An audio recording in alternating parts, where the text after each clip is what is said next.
L'intimité d'une femme est sensible à cause de leur morphologie. En effet, si le sexe de l'homme est saillant, celui de la femme est comme un trou qui pourrait réceptionner et emmagasiner toutes sortes de bactéries si les bons gestes ne sont pas pris. Heureusement que les femmes dépensent beaucoup d'argent pour leur hygiène intime, car le contraire serait catastrophique. Toutefois, il est important de capitaliser cette énergie en adoptant les bons gestes. En effet, il existe beaucoup d'erreurs hygiéniques à éviter. La première est de considérer que votre hygiène intime se limite uniquement sur la propreté locale. En vérité, c'est toute l'hygiène de votre corps qui est sollicitée pour avoir l'assurance d'une bonne hygiène intime. Alors, si vous désirez minimiser les risques d'infection, suivez cette vidéo jusqu'à la fin pour connaître l'ensemble des mauvaises habitudes à éviter. Mauvaise habitude numéro 1. Négligez de prendre un bain. Lavez votre corps et vos cheveux souvent. Il ne s'agit pas forcément de prendre une douche ou un bain tous les jours, mais vous devez nettoyer votre corps et shampouiner vos cheveux à des intervalles réguliers qui sont acceptables. La fréquence requise dépendra du climat, de vos activités, de la période hivernale ou estivale, entre autres. Votre corps perd constamment de l'eau et celui-ci doit être enlevé avant qu'elle ne s'accumule et ne provoque des maladies. En effet, ce sont ces débris qui obstruent la respiration de vos pores, bloquent la sueur et vous donnent des odeurs. La peau des fesses et tout autour du sexe est encore plus exposée car tout microbe sur cette zone risque d'aboutir sur le vagin. Il faut aussi éviter d'utiliser des produits chimiques lorsque vous prenez votre bain. Des produits à forte teneur chimique peuvent être très nuisibles pour votre hygiène intime, mais aussi et surtout pour votre bien-être. La meilleure solution consiste à utiliser des produits naturels tels que ceux que vous propose votre célèbre marque de beauté Baron Beauty. N'hésitez pas à retrouver en description de cette vidéo toute leur gamme de produits naturels et efficaces pour prendre soin de son hygiène intime. Mauvaise habitude numéro 2. Laissez pousser ses ongles. En gardant les ongles des doigts et des orteils coupés et en bon état, vous éviterez des problèmes tels que les ongles pendants et les lits d'ongles infectés.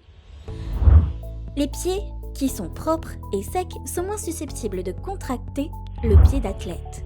Cela vous évite également de vous griffer les parties intimes en vous grattant ou en vous lavant. Ce sont souvent les petites griffures que donne la sensation de tout petits picotements et sur lesquels les bactéries peuvent faire ravage.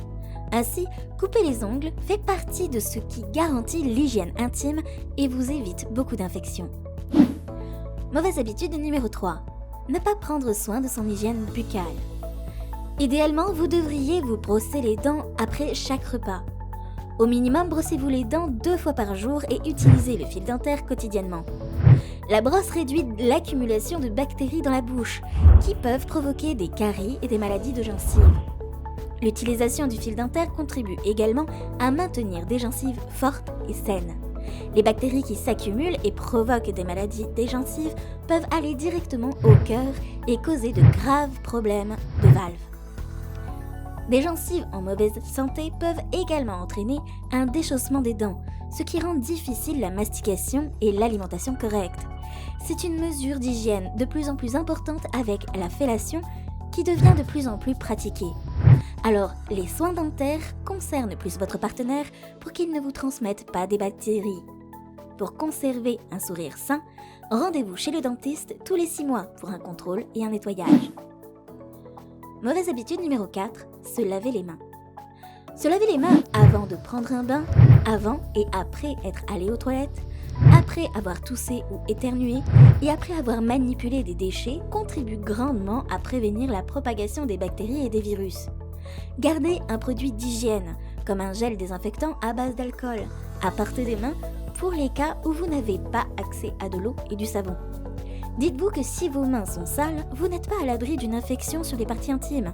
À n'importe quel moment, vous pourrez toucher vos parties intimes pour différentes raisons. Mauvaise habitude numéro 5, le sommeil. Reposez-vous suffisamment, 8 à 10 heures par nuit, pour être frais et dispo et être prêt à affronter la journée chaque matin. Le manque de sommeil peut vous donner l'impression d'être épuisé et peut compromettre les défenses naturelles de votre corps, votre système immunitaire. On peut se demander légitimement quel est le lien entre le sommeil et l'hygiène intime, mais la vérité est que tout repose sur l'immunité. Si votre système immunitaire est fragile, vous serez une proie facile à toutes sortes d'infections, surtout les infections sexuelles. Mauvaise habitude numéro 6, réutiliser les serviettes.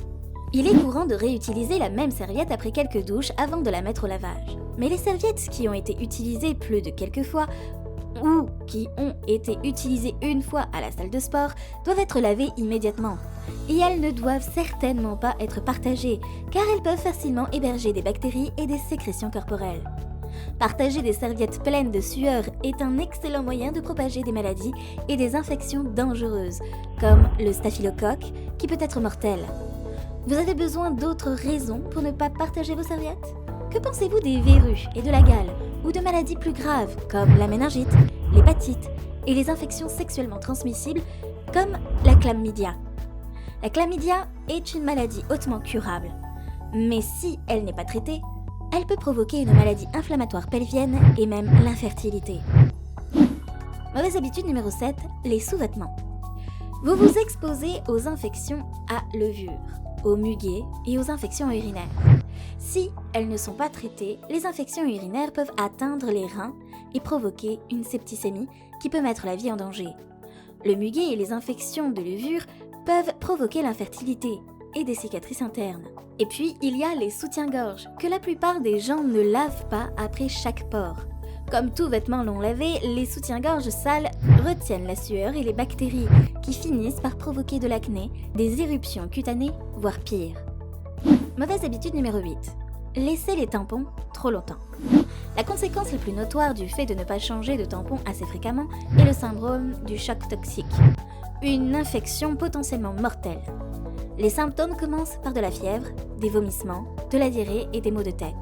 S'il n'est pas traité, il peut conduire à une insuffisance rénale ou à la mort. Heureusement, c'est très rare. Les risques augmentent si vous oubliez accidentellement de retirer complètement un tampon, auquel cas un retrait chirurgical peut être nécessaire. Mauvaise habitude numéro 9, utiliser une taille de tampon plus absorbante que nécessaire. Chaque femme connaît la redoutable inquiétude de devoir changer son tampon au cours de la journée. Logiquement, il est logique de porter un tampon plus absorbant pour réduire la fréquence des changements, n'est-ce pas ? Bien que cette logique puisse avoir du sens, elle est incorrecte lorsqu'il s'agit de bonnes pratiques de santé vaginale. Tous les tampons, quelle que soit leur capacité d'absorption, doivent être changés toutes les 4 à 8 heures. Si vous laissez un tampon en place plus longtemps, parce qu'il est plus absorbant, vous augmentez quand même le risque de syndrome du choc toxique. Mauvaise habitude numéro 10, marcher pieds nus dans les douches publiques. Ce n'est pas pour rien qu'on fabrique des tongs et des chaussures d'eau. Lorsque la sueur, les cheveux et l'urine s'accumulent sur le sol des douches, ils peuvent favoriser la prolifération de bactéries, de champignons et de moisissures. Marcher pieds nus est un excellent moyen d'attraper la teigne, le pied d'athlète et les mycoses des ongles, pour ne citer que quelques maladies notoirement difficiles à traiter. La teigne est une infection fongique de la peau, répond bien aux antifongiques topiques. Cependant, le pied d'athlète peut être beaucoup plus persistant. Dans le pire des cas, le pied d'athlète peut provoquer une infection secondaire qui peut entraîner des fièvres et des complications du système lymphatique. Une infection fongique des ongles des pieds signifie que vous perdez régulièrement vos ongles. Et c'est difficile à combattre. Même les médicaments antifongiques oraux ne peuvent pas guérir de manière fiable cette affection qui finit par provoquer une déformation permanente des ongles et de leur lit. Dans les cas extrêmes, les ongles infectés par des champignons doivent être retirés définitivement. Si avec tout cela, vous devez utiliser vos mains pour votre toilette intime, vous saisissez le danger. Mauvaise habitude numéro 11, ne pas laver souvent sa literie. La lessive est une corvée que certaines personnes essaient d'éviter comme la peste. Mais si vous la faites, vous vous exposez à des problèmes. Cela ne s'applique pas seulement aux vêtements. Les draps de lit qui n'ont pas été lavés depuis des mois deviennent une boîte de bactéries, de champignons, d'acariens et autres. Cela va empirer de façon exponentielle car les bactéries se multiplient rapidement. Dans le pire des cas, des draps de lit non lavés ainsi que des pyjamas et des vêtements peuvent entraîner une infection de staphylocoque. Si une infection à staphylocoque passe dans la circulation sanguine, elle peut dégénérer en une maladie plus grave, comme la septicémie ou le choc de syndrome toxique, qui peut être mortel. Voilà, vous savez désormais presque tout sur les mauvaises habitudes à éviter pour avoir une très bonne hygiène intime. Nous sommes arrivés à la fin de cette vidéo. N'hésitez surtout pas à nous laisser des commentaires si vous avez des préoccupations liées à la gestion de votre hygiène corporelle et intime, mais aussi à appuyer sur le bouton j'aime si vous avez adoré la vidéo. À très bientôt!